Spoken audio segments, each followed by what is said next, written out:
You know, the one thing you don't know about her is that she actually drinks very healthy. She mixes her vodka with Diet Coke just to keep the sugar count down. Put your hands together for the very, very funny Samma Jamma!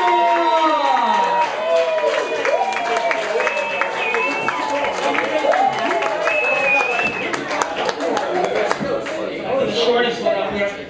So, thank you, Eugene, and everyone else who's back there and up here. I actually feel a little like, this is weird. I know a lot of people here. This is what it must be like to take your own funeral. Isn't it fun? But I'm a little sick. Before I really get into this, I just want to say, I'm an equal opportunity offender. You've been warned, so just feel free to leave now if you think I might fuck with you. But I've heard some of the other comics, so I think I'm way below that weight. I'm actually from this neighborhood, Yorkville. If you call it anything else, you're a fucking scumbag and you should get the fuck out. I don't know, what do they call it? Like Carnegie Millers and shit? That's bullshit. That's nuts. Upper East Side, you can call it. That's what it is. But I actually kind of wound up here totally by accident. I mean, not like tonight, but last week for the first, I don't know, I'm not Jewish, dude, I don't get it. Whatever, the Kaiser roll and whatever. But a friend of mine unfortunately got laid off last week, and she was very upset. She was like, can we go out and get a couple of drinks? I said, yeah, no problem, let's do this. We run up here, there was some comedy going on, so I wind up, talking to someone, and here I am now. So I just want to send this whole set out to my friend Crowe and her bosses for letting her go. Thank you. I sent them a fruit basket today. Thank them for that.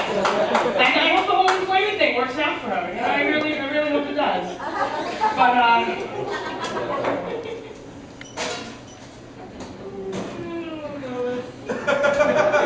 alright, actually, yeah, I am from this neighborhood though.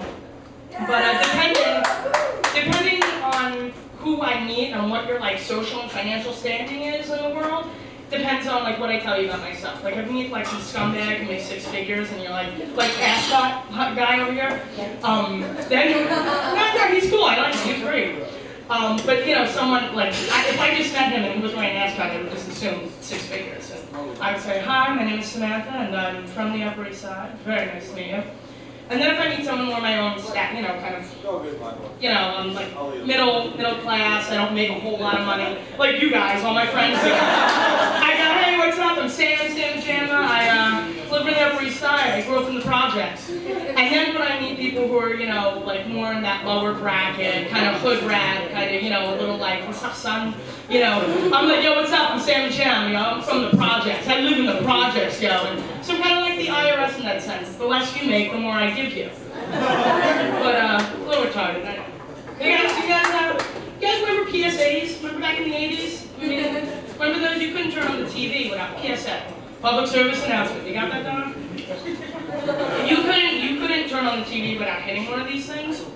So my favorite one was for the ARC. Remember ARC? Association for Retarded Citizens? Remember this shit? This is my favorite. You see the guy, and you see it's kind of backed up a little, and then it kind of centers in on him. Green left both here, green left both there. I sort glass. That's my job. I learned the job slow, but now I know it by heart. My favorite part of this entire commercial is the voiceover, though. He earns a paycheck. He pays taxes. He's just like you. Fuck you, he's not just like me. I'm not fucking retarded working in a factory sorting glass.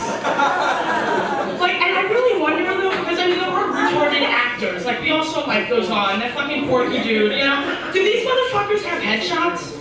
And can you see you're casting for this retard commercial and you're like, alright, get us the headshots. We don't, oh no, he's drooling, he's sick with, it's just and then they saw this guy, they're like, that's our man, big glasses and a silly smile, we love him. It's I would love to see that casting, that'd be great, kind of retarded, But, I actually come from a sort of twisted family, as most of us do here. And I get an email, a while ago, from a cousin of mine. My grandmother's a little, and she's living at the time with my aunt and uncle. My cousin emails me, totally out of the blue, just sort of, hey, how's everybody doing? How's it going? By the way, Grandma took a shit in my mom's purse. I was like,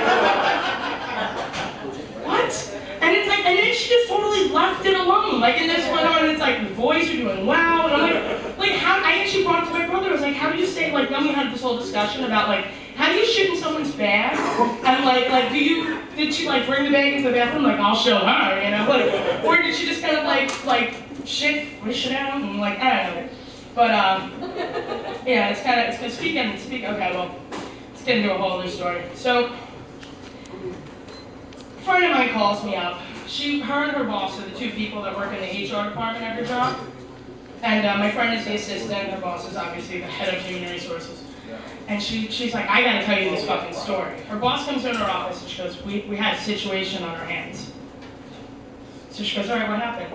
I don't know the woman's name because she wouldn't tell me because I told this story to everybody I've ever fucking met in my life. But I call her Pat from accounting. So Pat from accounting is walking down the hallway, trying to get to the bathroom very desperately.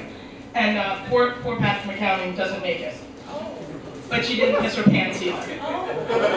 Pat from accounting shit her pants. Now, here's the great thing though. Not only did she shit her pants, but she did it right in front of the head of HR's office. So the head of HR goes, no, it's okay. When you come in here, and I told my friend, I said, you gotta keep this quiet. You're in HR, you can't tell people. She goes, no, there was a trail. Like, she like shit the hallway. They bring her in. They sit her down, you know, on a garbage bag. She don't want her sitting on her couch or some shit. But I'd be like, you better fucking stand. She goes, don't worry about it. I'm gonna go get you a gown from the nurse. I don't get it. There's only 2 people in HR, but they have a fucking nurse. Like it seems like overspending. They get her. So the woman is now sitting in the office with the hospital gown on, and I guess she figured, well, I'm not going out there like this, and I'm not quite done yet. So she proceeds to take a shit in the garbage can of the woman who works in HR. And I don't know, maybe she used like an HR office envelope to wipe her ass. I don't quite get it. But so her friend comes to like pick her up, and my friend goes to her, she goes, what is she gonna do? I mean, you know, obviously this is gonna be a problem. Like, how's she gonna get home? You know, she brought her to clothes, and the boss goes, oh, don't worry, they brought her a diaper. So, but that's actually all I got for tonight, folks. And probably shorter than 10 minutes, but thank you.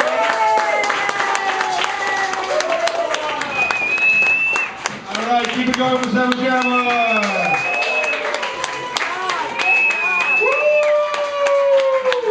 I think Sam needs a drink now. Calm the nerves. The butterflies in the stomach needs to get some alcohol. Somebody get this girl some drunken butterflies. They're fun. Yes, she did a very good job. Just, you know, give her the projects. Great. Yes. Give it up for the project. Come on, you guys can't even call yourself the projects. Don't fuck with us. I grew up, listen, whoa. I grew up in the Bronx, okay? When I drove through the projects in the Bronx, I had my windows up and my doors locked. Over here, I walk by with my cell phone and my wallet hanging out of my pocket. Everybody goes, hey, your wallet's falling out of your pocket. Thanks, buddy. Over there, I'd get raped. And then they would take my wallet. I mean, no, seriously, the projects up at the Eatonwall projects up in the Northeast Bronx, there is a police precinct there, but the cops, the only thing they do is they walk out of the precinct, get into their cars, and drive away.